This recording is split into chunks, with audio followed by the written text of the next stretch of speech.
Jeremy Majors here with the Majors Academy Dog Training out of Green Bay, Wisconsin. We're live on Facebook and YouTube answering any and all dog questions that you may have.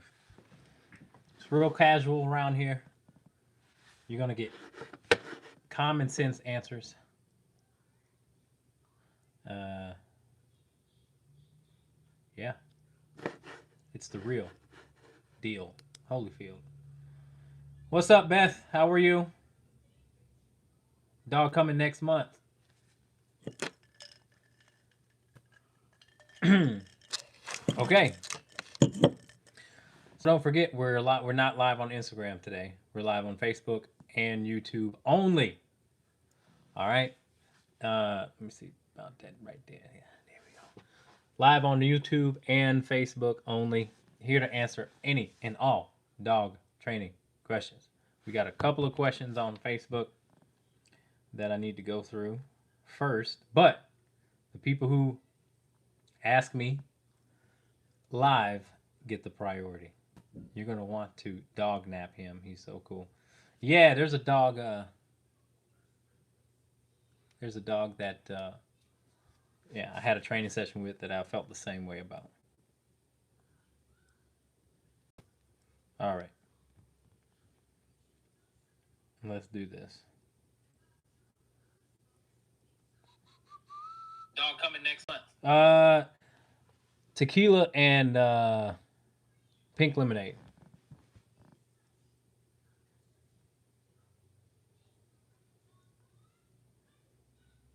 All right. Okay, V asks, hi, how do I manage Joy's reactivity? She has her e-collar on, but if I miss, I find her lunging, even if I shock her. So go ahead and use the e-collar before she lunges. Remember that when that attention goes up, you do what it takes to get those ears to be in more of a relaxed position. So I would say go ahead and use the e-collar before. Remember, you want perfect healing at all times if there's dogs present or not. That's how we get the dog to really be in tune with us and not in tune with the dog, the other dogs. But if we're only a certain level of stern when there are dogs, then they get to build an association and they can call your bluff. But being stern overall, when it's just you two, even in the house, that's going to help. That's going to help the way that she thinks on whether it's okay to do or not. If the dog is very, very obedient in the house, then the dog will be more likely to be obedient when it really matters. So all of it's all connected. It's not two separate issues. You can't have a dog who acts perfect inside and then goes outside and totally doesn't listen to you. So just make a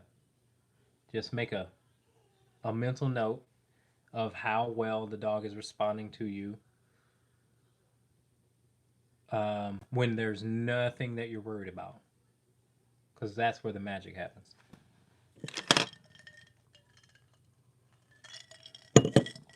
All right. I was just down in Milwaukee and I just passed your house too. I was thinking of you guys. I was down for a wedding and I got off the exit early because there was a lot of traffic and it went right past your house. So hope all is well. All right. Next question. Okay, guys, those of you who have joined live too, feel free to ask your questions. You're not subject to one. Ask as many questions as you like. The more the merrier. I know.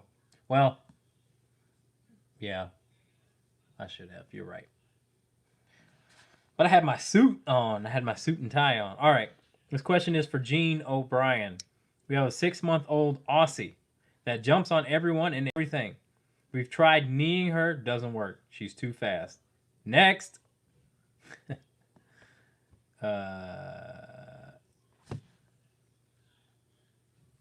You got a 6-month-old Aussie that jumps on everyone and everything. So, try putting her on leash. Try putting the dog on leash, or keeping the dog in the crate when people come over. Keep the dog in the crate until the dog calms down, or until you don't hear the dog. Then bring the dog out in the crate on leash if you want. It's not important that the dog come out and visit everyone either. Leave the dog alone sometimes too. Put the dog in the crate, forget about it. It's fine. Promise you. You're going to teach the dog that it's not okay to be in control, because jumping for an Australian Shepherd, especially, it's a Shepherd, it's a controlling breed. They want to control who comes in, or they want to control people when they come in. So you take control instead. You keep the dog in the crate and forget about the dog. And if the dog forgets about you guys, then you can take the dog out. But don't ever allow the dog to interact with people if the dog is excited in that, because you're just perpetuating the problem. So let the dog know that it doesn't have to be in control, and it can't be in control. Those are two different things. Sometimes they're mixed together. The dog feels that it has to control, which is an obsessive behavior. Doorbell rings, door opens, dog has to do a certain behavior. That's obsessive, and it should be stopped by any means. Then the other side is the dog wants to, but the dog that wants to is much easier to control than the dog who has to. Dog who wants to sometimes doesn't want to. Sometimes it gets up, sometimes it doesn't. Sometimes it goes and addresses it, sometimes it doesn't. So it's more important that you control the dog and not allow the dog too much freedom. 6 months is too young.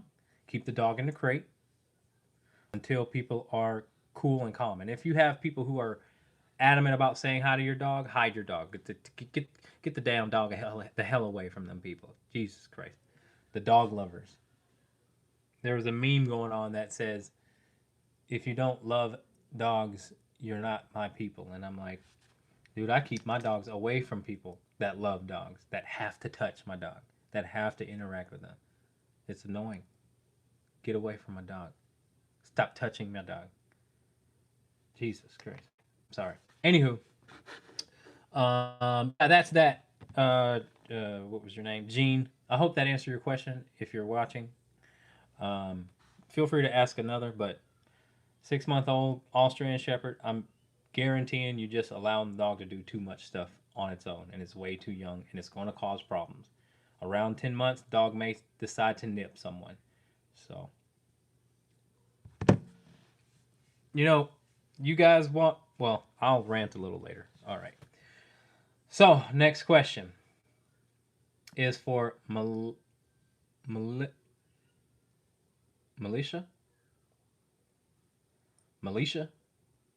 I'm sorry if I'm pronouncing that wrong. Sorry. Militia LeMay. Wondering how we train our Aussie, another Aussie, not to frantically bark at anyone and everyone who walks in the door. Also jumping up on people. Okay, rewind it. That's all you got to do. Because I just answered that same question, and I will answer the same question. I will answer it the same way, pretty much verbatim. When a dog is frantically barking, it is telling you that they want to and need to get that person away or try to control that person. A dog who doesn't have the need to control will not bark for maybe a few, it'll stop barking maybe. Maybe it'll bark a few times, but it damn sure won't jump. And it won't bark. But jumping and barking are two controlling behaviors, which just tells you that you have to be the one to take control, not the dog. All right. So, like I said with Gene, I don't know how old your dog is, but You have to control. An easy way is to, when you have guests come over, put the dog away. Put the dog in a crate. Now make sure you have crate obedience too, which means no barking in the crate, no standing in the crate, no scratching the door, no whining. Give the dog a job to do even in the crate. It's really going to be a nice transition to you have when you get rid of the crate. Because for so long now that you've taken control of the situation, someone comes in, people shouldn't even know there's a dog that lives here. That's the kind of control you want, because you're giving the dog a peace of mind. You're freeing the dog of the obligation to go ahead and control. Now, this is not going to ever keep your dog from barking or alert to barking. But the problem is, when you say quiet and the dog continues to bark, bark, bark, bark, bark, that means you have no control and the dog's trying to take control. My dogs will bark if someone knocks on the door. And once I see that the coast is clear, okay, now the dog's got to go lay down. Because whoever I bring into the house, I want my dogs to treat like a guest.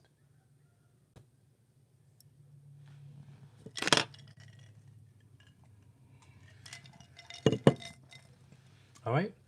I hope that answers your question, Militia. And I'm hoping I'm pronouncing that right.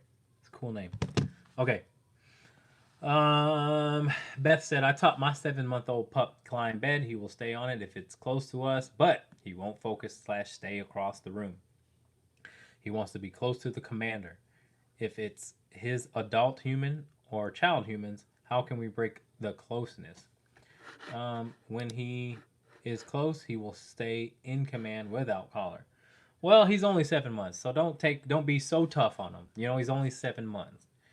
So right around maybe a year and a half, then you can really start pushing that dog. But don't necessarily be trying to get the perfect dog right away at 7 months, too young. You know, I'd say if he's giving you some sort of obedience, like you said, if it stays near you, then cool. What? Action needed. Too low FPS. What is FPS? Frames per second. Okay. Whatever. Yeah, so that's it, Beth. You know, don't everyone really wants to get that perfect puppy. You know what I mean? Right away, too. You're putting way too much pressure on the dog. Not you, but in general. Allow the dog to be the dog. You know, when it comes to puppies, you really want to allow them to do what they do within a box kind of deal. And you want to throw in what you want the dog to learn with the expectation that the dog may not get it right away, but the dog will pick it up. That's how I've trained my last dog, Tina. Every dog should be better than the last dog because you learn something. So one of the cool things that I'm finding out with Tina is that my relationship that I have with the dog makes everything else very easy to teach because she's very excitable and she's also very respectful of me.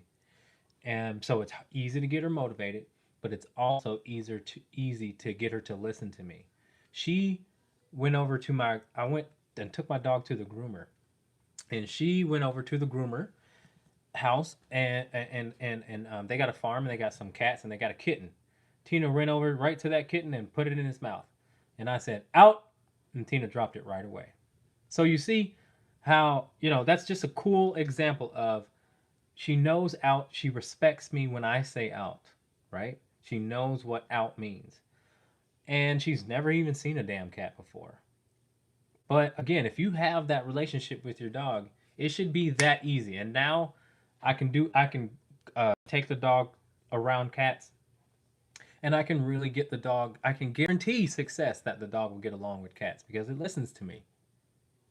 So that's what I'm talking about. It's more important that the dog respect you in the beginning, especially puppies, even with jumping, even with biting, even with whatever.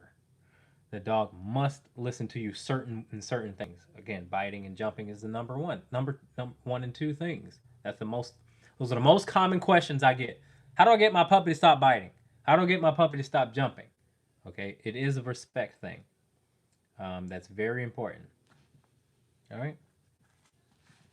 Okay. Those of you who are live on YouTube, please feel free to ask your questions. Ask as many questions as you like. And I mean, anybody watching, ask as many questions as you like. Okay, Gene says, how can we help Diesel's anxiety, especially when we aren't home? He won't chew on his bed, unless we are gone at work. We've tried Aperbital, and it seems like it makes him chew on things even more. It's only when we're gone. Okay, take the bed. He doesn't get a bed when you're gone if he chews on it. Take the bed away for a while. That just might do it. But more so than that, make sure the dog's not barking too. You know, you may need to get a bark collar for the dog. The bark collar will help the dog calm down. You know what I'm saying? So try those two things. If my dog tears up beds, he ain't getting a bed for a long time until I feel sorry enough that he doesn't have a bed. But that takes a while. So there you go. Let's see. I'm hoping I'm getting these questions on YouTube. Okay. Shannon says, I have a 4-year-old lab that we rescued. We used to live in the country. Now we live in Howard, where there's people walking their dogs. When she sees dogs out in the window, she barks as it's going past our house. When we walk her on a leash, she doesn't bark at other dogs. Right now, when she barks, no matter where we are in the house, we will quickly go to tell her no, and then put her in the crate. There hasn't been any improvement. And now, when she's in the car ride, she barks at dogs. Kind of a loss at what to do. She is obedient except for this issue. Okay, so, all right. So, all you have to do is give this dog a job to do. All you have to do is, when the dog is barking inside the house, you have to tell the dog to go lay down on its bed somewhere. Wherever the bed is, go tell the dog to go lay down. And if you can't do it with just your words, then you use you use a training tool like a leash or an e-collar. Those are the two most common tools to get a dog to listen to you. So let the dog drag a leash around the house if that's all right. Or again, just get the dog to listen to you. All you have to do is take control when the dog decides it wants to take control. All right? Give the dog a job to do. Same thing in the car. If the dog barks at a dog in the car, tell the dog to sit or down. Down works better. And if you can't do it with your verbal word, just the word, then you have to add a tool to get the dog to listen to your word. That's what training tools are for. All right? Hope that answered your question. Feel free to ask another. Okay, David says, how are your current dogs doing? They're doing good. They're doing really good. I just, today was Ruby's long obedience day. So today we took a couple walks and we also worked on the place command. And man, there's tons of construction going on. So there's plenty of stimulation, and we're getting the walks. The walks are really good, and she is so smart. And, to be honest with you, she is.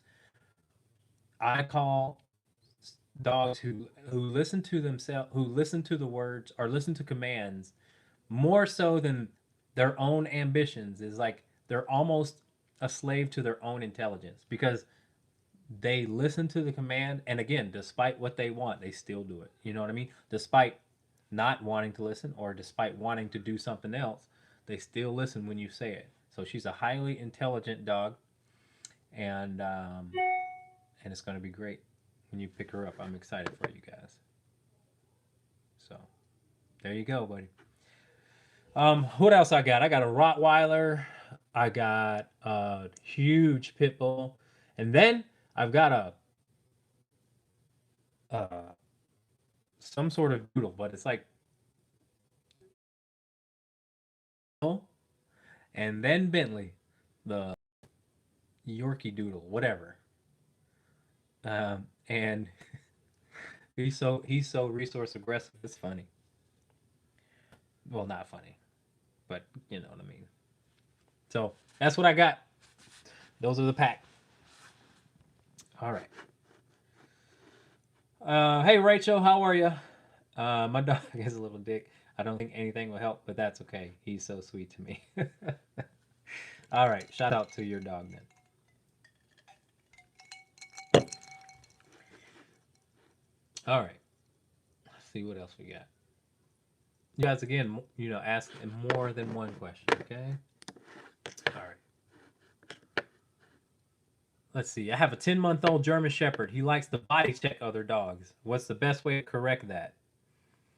I think the best way to correct that is to have this dog play with a more mature dog, or a big dog who's also more mature. Or, the big dog doesn't have to be mature, but the it just has to be bigger and or mature. Because what happens is they'll fix each other. If a young 10-month-old German Shepherd's being a little cocky, then the right mature dog will say, "Hey, that's not appropriate." And then that young German Shepherd will go, "Well, shit, that didn't really go as planned." But the problem is, if it's a big old German Shepherd, 10 months, it's probably bullying other dogs. So I'm guessing, it only's been playing with maybe submissive dogs or smaller dogs, or dogs who has been boosting up this dog's ego. And so, yeah, get it with a dog who doesn't take any crap. Obviously, obviously won't take it overboard and hurt the dog, but we'll say, hey, that's inappropriate. Just like humping or something like that. You know what I mean? So that's a good question.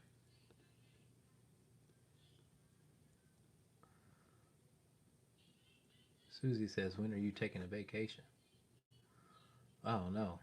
When my boys get old enough to travel, I think. My dog gets aggressive when my husband walks in the room. WTF. He doesn't want my husband near me. Man. You better kick that dog out then. Husband's supposed to come before the dog. But you're gonna have to be the one that says, get the hell on. Go on. Go somewhere. Go. Because the dog's just claiming you. Dog thinks he's the husband.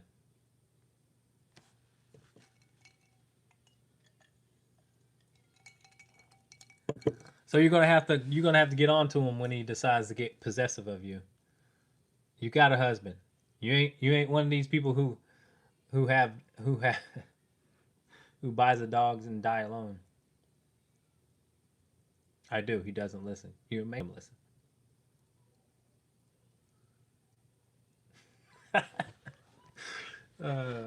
It was good seeing y'all the other weekend. Definitely good seeing y'all. We should hang out sometime. Kidless.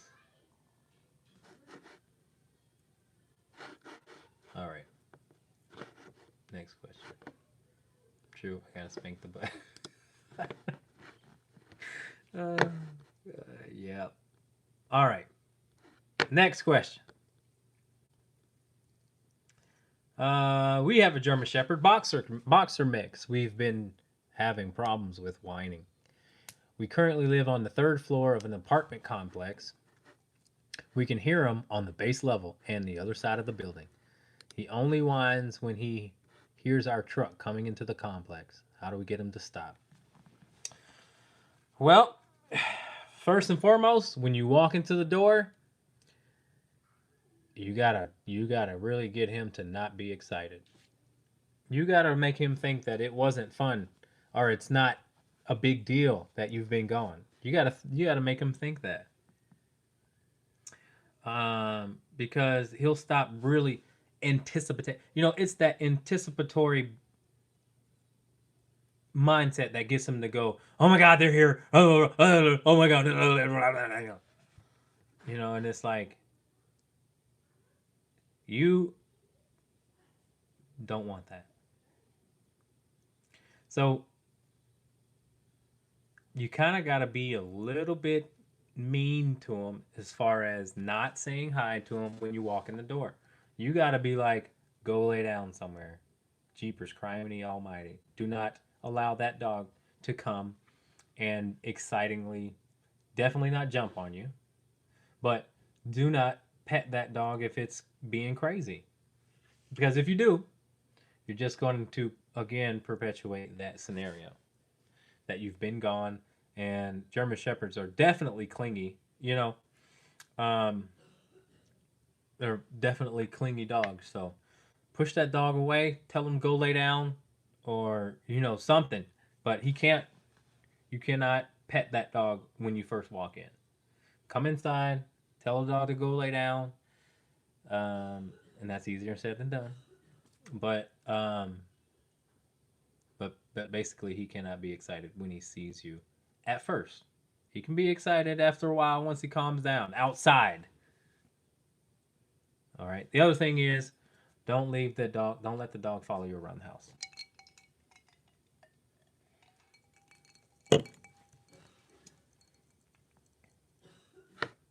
There you go. That question is for Lauren. Okay, spank the butt of Chewy. Haha, not Alyssa. I wasn't thinking about spanking Alyssa, but maybe I will.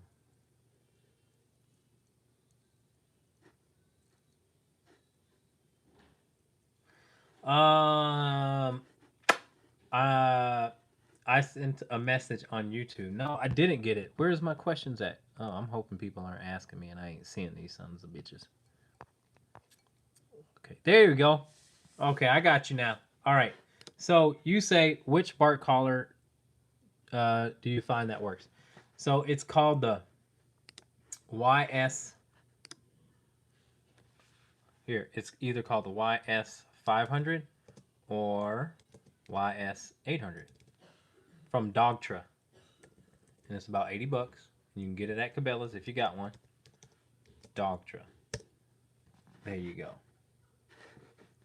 Those are the best because Garmin tends to correct the dog every time it barks, and sometimes the dog barks too quickly, one right after another. So the Garmin, the dog will bark and then it'll shock it, and then the dog will bark again, or the dog will go if you have a sensitive dog, then it'll get corrected for that, and that's not fair.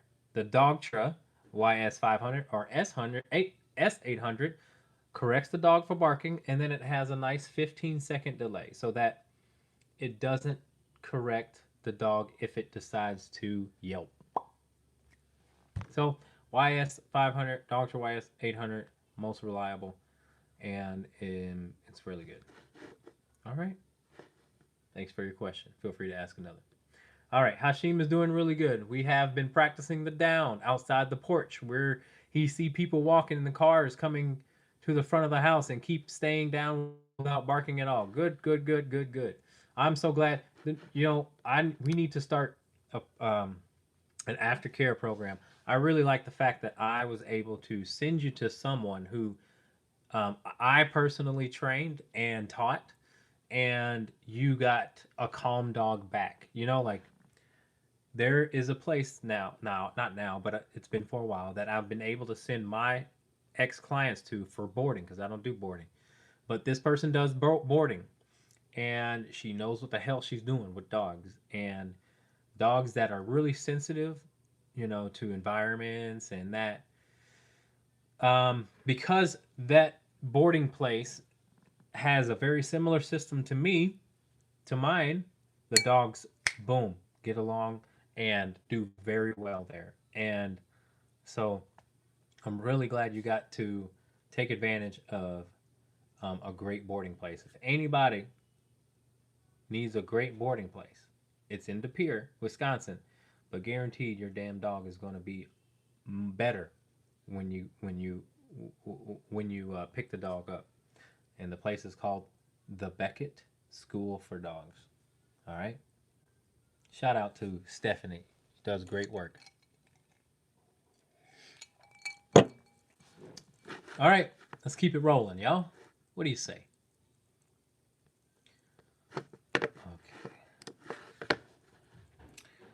Okay. Let's see.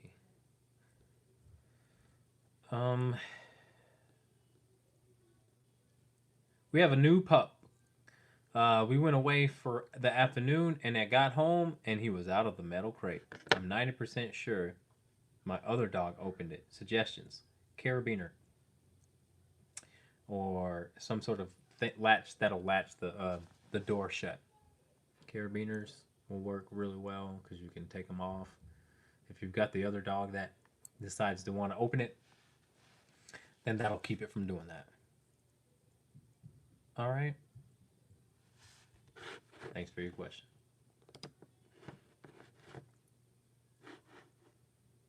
Susie says, love Stephanie. Yes, indeed. Stephanie's awesome. So nice, too. Very nice person. All right. So, guys, check this out.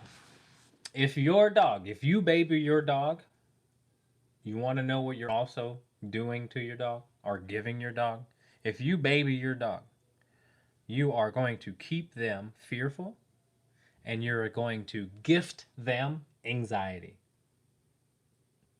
You're going to give them anxiety and you're going to keep them from maturing because they're going to be stuck in fear, in that fear stage.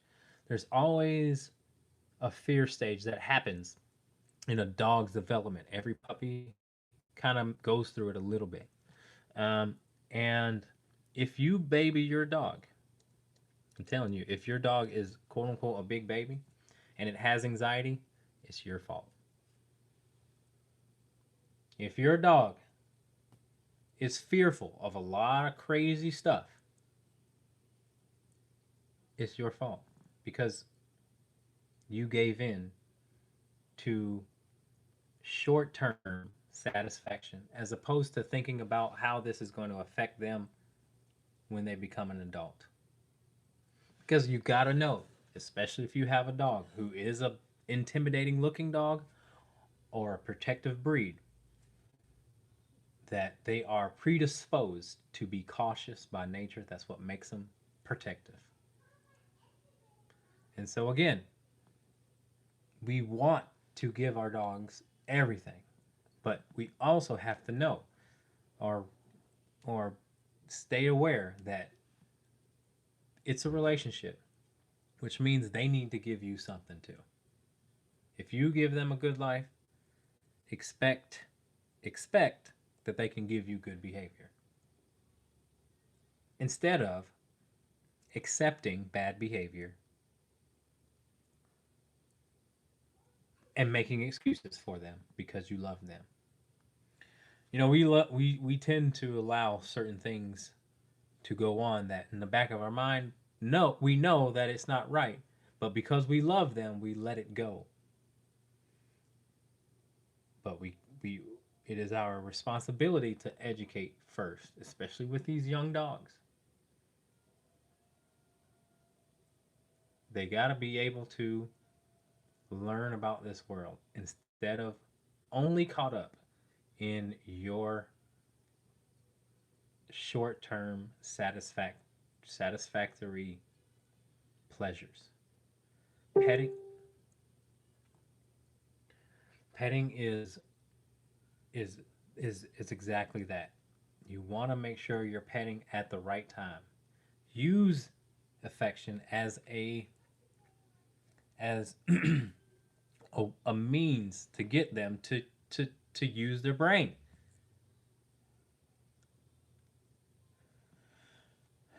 And so I get people who say, well, I got a dog because I wanted a damn pet. I wanted to pet the dog. Okay, I get that. I love petting dogs too. But I also love teaching dogs too. More so than that. I want my dog. You got to visualize what you want with your dog. Do you want a dog who can handle things that are just going to happen anyway? Or do you want to have a toxic relationship to where it's just you and the dog just gets along with you and a few other people and shuts the rest of the world out with dogs and humans? Which kind of dog do you want? If you want the dog to be able to come with you on trips, go go hiking with the dog, have the dog over with holidays and be able to travel and not worry about, oh, what's the dog doing, who's around, all this stuff. What you got to decide for yourself, what kind of relationship you want with your dog. I would say it's better to have inclusion. It's better to have a dog that you are allowed to do a lot of things with, instead of putting the dog away, instead of boarding the dog when you go on vacation, instead of this and that. I want a dog where I can sit back and allow the dog to and allow people to enjoy my dog the way that I do. Your dog can do it. You want your dog to, you want other people and dogs to see the side of the dog that you see 90% of the time. But you will have to make sacrifices for that. You will have to make sacrifices in what you get out of it.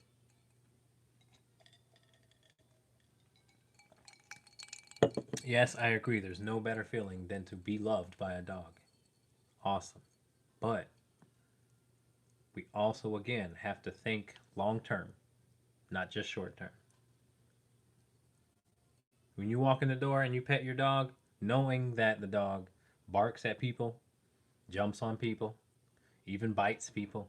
If your dog does those three things, and you walk in the door and you get that short-term satisfaction, then again, you're just perpetuating the problem. So again, very important to just make sure you know what kind of dog you want. Most people don't want a dog who jumps on people. It's annoying. Most people don't want a dog who barks their head off. That's also annoying. Most people don't want a dog, obviously, that is a liability and bites people. So, really think long term with what you want for your dog, what kind of dog you want, because it's only going to help them. Give them the gift of a calm mind, and not one that always has to address every single little thing that's not necessary to address. When your parents come to the house, your dogs should not be jumping on them, and or the dog should not. You should not worry about your dog biting your parents or your children or someone else's children. That's something you don't want. So we should be ready to do what it takes in order for those few things not to happen. We will have to sacrifice, again, what you get out of it. Couch time will be sacrificed until things are understood. Bedtime snuggles will be sacrificed until things are understood. Hell, a lot of freedom will be sacrificed until things are understood. Because what I do when dogs come here is I have to bring them back to puppyhood. I have to bring them back to the kind of control that you have to keep a puppy alive. That's the type of control I have to have with adult dogs when they come here. Which means you have to earn your freedom. You have to earn your affection. And it's all just based on good behavior. But I have to work through however long they've been allowed to do certain things. I have to work through and convince them, the dogs, that this isn't the way that you get what you want. You act calm, cool, and collected, and you get everything you want. We're not here to not give you what you want. We're just here to show you that you can get it in a different way, a positive way, a non-pushy way. All right? Because remember this, and this will be the end of the rant for now. No aggressive dog goes without remedial behaviors that allow aggression to be okay in the dog's mind. because aggression is a choice. So, if your dog jumps, barks inside the house nonstop, has separation anxiety, doesn't come when called, pulls on leash, barks in the crate, jumps on people, those things. If your dog does any of these things, you could, if you don't have it right now, you could have an aggressive dog growing up. But to ensure that the dog does not become aggressive, to guarantee it, dog shouldn't do any of those things. Should not bark excessively, should not jump, should listen when you say come. These are our opportunities to make sure the dog never gets aggressive. We got to capitalize on these things. Pulling on leash, all of those things are controlling behaviors and pushy behaviors. And if we allow our dogs to be pushy, then they just feel like the world revolves around them. I get what I want if I'm pushy enough. And that also includes who I invite in the house or what dogs are around. If I don't like their energy, I'm free to bite. I'm unpredictable because it's all up to me. Everything's up to me. More things are up to me than not. That's the deal. All right, in rant.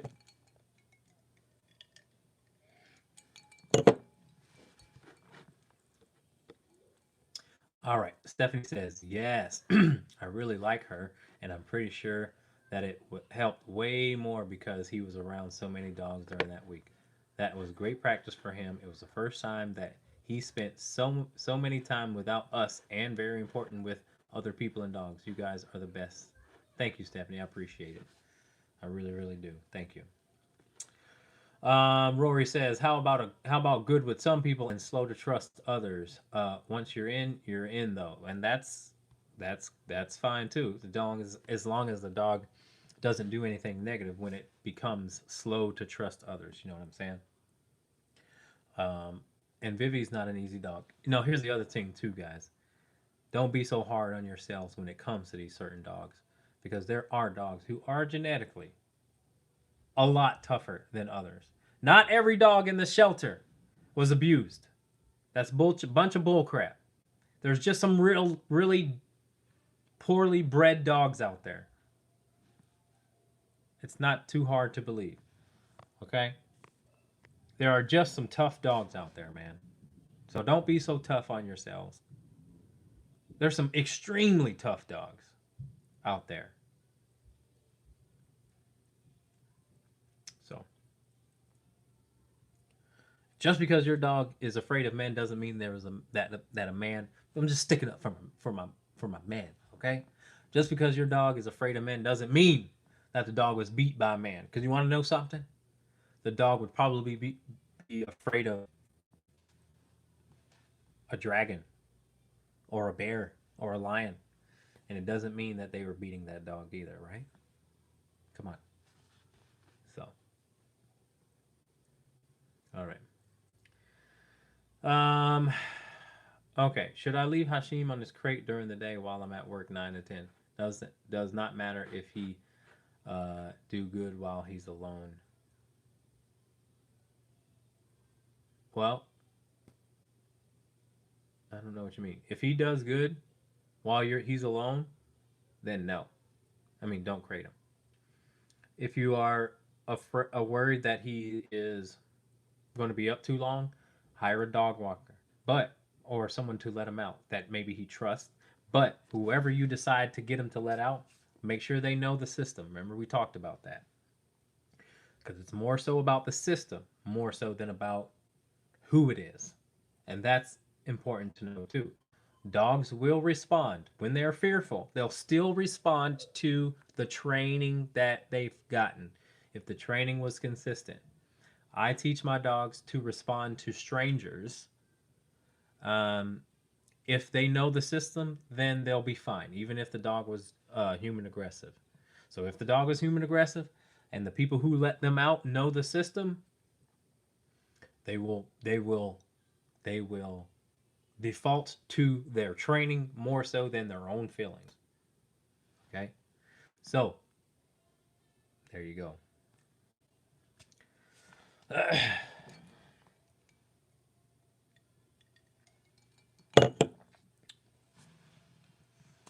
do you feel about training with treats? I've always simply trained with praise. How about toys? My kids will only get balls for retrieving work. Just looking for another opinion. Well, treats have their place. Treats have their place. Toys have their place.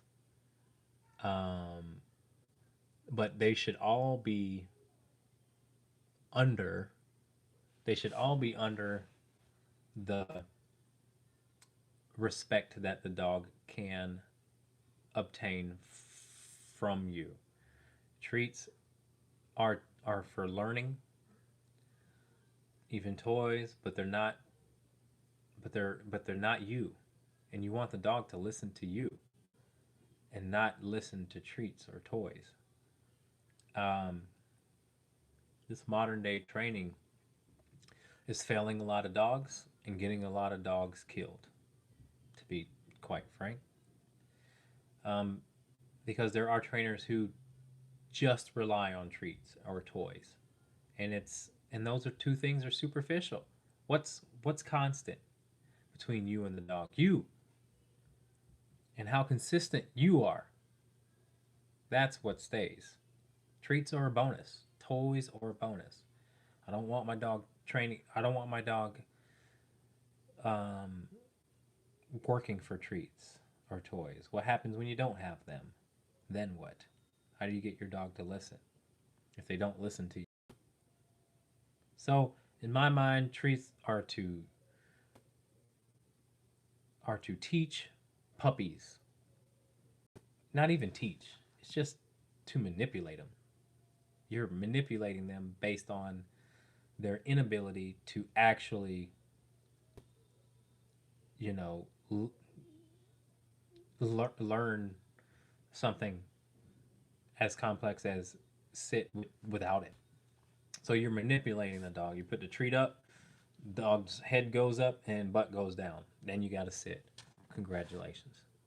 You put the treat down on the ground, the dog goes down and down, and you taught the dog what down kind of means. Halfway there. Not bad, not a bad thing. It's just it's just it's kind of elementary. It's kind of, an experienced dog trainer who knows how to proof things reliably. You don't, you don't necessarily deal with the core issue with treats and toys. And the core issue is, um, if I don't have what I want, why do I need to listen? If you're not going to give me what I want, why do I need to listen? That's what kind of dog you're building. If you just train with treats. If you don't have what I want, I'm giving you the middle finger. Good luck. That's bullcrap. That's building a dog who's kind of a spoiled brat, kind of a um yeah, I mean, it's a superficial relationship. You got to put the time in. You're avoiding the issue. And again, the issue is going to take time. That's what I do with dogs that come to me. I spend that time really breaking through their stubbornness and saying, you got to do this. It's for your benefit that you do listen to my words. You will always have your words. You will always have that relationship. And the dog needs to know that you will follow through with what you say. Then treats are not necessary. Toys are not necessary. But they are necessary if you're unwilling to go get the dog if it doesn't come to you. And a lot of people aren't willing to go get the dog when they're out in the backyard. A lot of people put their dog in the backyard and then they grab a treat to go and get the dog back in the damn house. I mean, it's laziness. come is one of the best commands a dog can learn if it's reliable, because you can give the dog freedom. You can give the dog total freedom if you have a reliable come. If that dog knows it needs to come, and there's got to be a little bit of stress that the dog can expect if it doesn't listen to you to come to you. But that's okay, because a little bit of stress is okay, is more okay than losing the dog and getting the dog hit by a car. So there's always stress in learning new things. But teaching them how to deal with that stress is very, very crucial in raising a dog who can deal with the outside world stress. Because if you try and keep your dog away from that stress, the outside world is going to teach the lesson. So you teach the dog some hard lessons, or the outside world that doesn't give a crap about the dog is going to teach it, and that looks like injury or death. Again, perfect example. Dog chases a squirrel, squirrel crosses a road, or a cat, or goes after a dog right in the road, doesn't come to you. You ain't got time to go get a toy and treats, do you? No, you don't. You have time, though, to say, come. Dog better come when you say it, or else you're going to lose your damn dog. When you say come, dog must do it. He needs to know, she needs to know that when you say come, it has to listen to you. It's a great life skill. But let's just say you didn't. You haven't taught the dog come. Okay? Well, you might lose your dog. But that, or it might go get attacked by another dog, or it might get hit by a car, and maybe it survives. But again, that's the lesson that the real world teaches the dog that you didn't teach the dog. So either the real world teaches the dog some manners, and again, that looks like serious injury or death potentially, and a whole bunch of headache, because it's your neighborhood too. You know, your dog attacks the neighbor's dog, and or bites a kid, or all because you didn't teach that dog come. And now your dog neighbors hate you. You know, you don't want that problem. You don't want that problem. Got to get a dog to listen to you guys, to your word. Treats doesn't do it. Toys don't do it. It's all superficial because it's based on if they want to or not, or if they're hungry or not. And those things are subjective. But one thing isn't. It's how serious the dog takes you. That can be constant. That's how I can teach people with confidence, that they will do certain things that will. I'm just giving them life skills that allows them to have more freedom. That's it. I want all dogs to be off leash and be reliably, and to be able to reliably come back when called. How much cool freedom can you give the dog then, instead of always being on leash? You know? Another rant. Sorry, guys.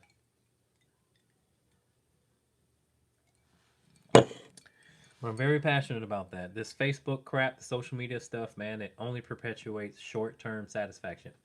There's so many young people who write these crazy, stupid stories about how they need to get rid of their dog because it's aggressive. And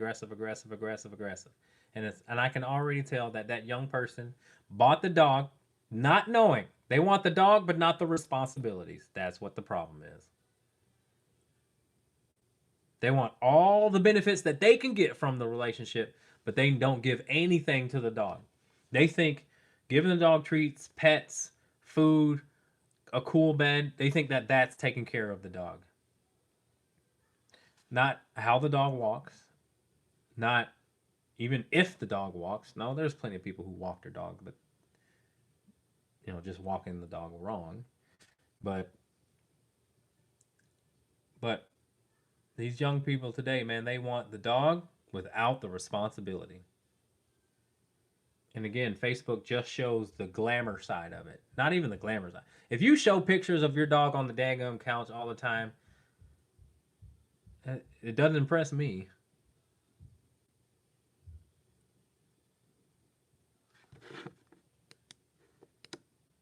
You know? I want to see you out with your dog. I want to see that dog muddy in the water. I want to see that dog off leash. I want to see that dog enjoying his time with other dogs and people. You know, I want to see that dog outside doing things. That's what's going to impress me.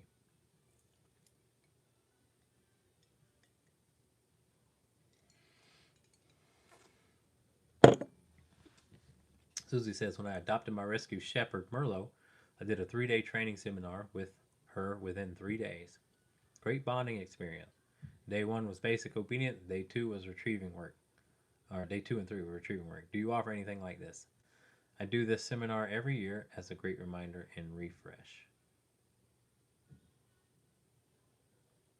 I don't offer anything like that, but I'd definitely be open to it. I think seminars are fantastic for large groups of people who just need to be educated about little things like how to walk their dog off on a leash, or how to teach the place command, or basic animal husbandry, calm, conditioned relaxation, you know, trust work and things like that that'll benefit going to the vet. You know, those are the things that I think you could do some really good stuff with. So yeah, absolutely. I would. My 2 young boys, excuse me, I have 2 young boys. I don't got time for anything else. It's business, boys, and trying to have fun in between those. That's all I do. So when my boys get a little older, maybe they get into school, I'll start traveling around, maybe doing some seminars around the country and that. But until then, you know, I'm enjoying raising my boys. So, oh, I talked a lot. I apologize. I hope I didn't stop anybody from asking questions. If you guys got any questions about what I just said, especially when it comes to treats and that, please let me know, man. Feel free to ask. You know, you can talk to me privately. Anybody knows me knows they can call me on the phone, and I will not rush you off the phone. I always leave out about an hour to talk to people on the phone. So anyway, we're having a pack walk this Saturday at 10 a.m. at our same park. If any of you guys are available, are my past clients, please feel free to come out. You know, it's always good seeing you guys. I absolutely love to see old clients and old dogs come out. Old client dogs, not old dogs. Some of them are old, but yeah, please come out, man. It's gonna be awesome. Here's one last thing before I go, guys. One last thing. If you are on the fence for training, please get this dog to me before it turns 2 years old. I love training old dogs, but lordy, those dogs are hard, man. Give me that dog before it turns 2, because you can quickly turn them around, and those that training lasts a lot longer. Okay, so don't hesitate. It is an investment, but it is a great investment to get training when they're young. All right. All right. All right, you guys. I'm gonna hop off, but it was a pleasure. With whoa. Got a question. Sorry, one more. Do you think Onyx will be able to do a pack walk eventually? Yeah, he can do one now. that dog was. Oh, this is exactly what I'm talking about. I'm glad you asked me. If your dog Onyx probably wouldn't have made it to 2 years old on the track it was going. That dog would have hurt somebody. I promise you that. That dog was on a path that was really a really bad path. Holy crap! It lunged at me like 4 or 5 times during drop off, and I don't care if it wouldn't have bit me or not. That dog was reactive as hell. And so thank God. That's why I say thank God you guys found me now, because holy crap, woo, that dog's a lot, dude. That dog's a lot, and I want you guys to be able to show off that beauty. He's beautiful, and that's his problem too. That's the problem too. That dog is so beautiful, he became so reactive to people because everybody wanted to touch this beautiful dog. His head is absolutely huge. Yes, that is the responsible thing to do, Brandy. Thank you so much. I mean, no, he's even at a better age right now, okay? But whoo-wee! Thank you, God. Thank you, thank you, thank you. That dog is gorgeous, and he is. We're going to teach him a lot of stuff. You don't have to be sorry about anything. We'll talk more, but thank you for bringing that dog to me. I know just what to do with that dude. Okay, any pointers on training 2 puppies at the same time? They feed off one another. Yeah, train them separate. And then bring them together once they're both trained separate.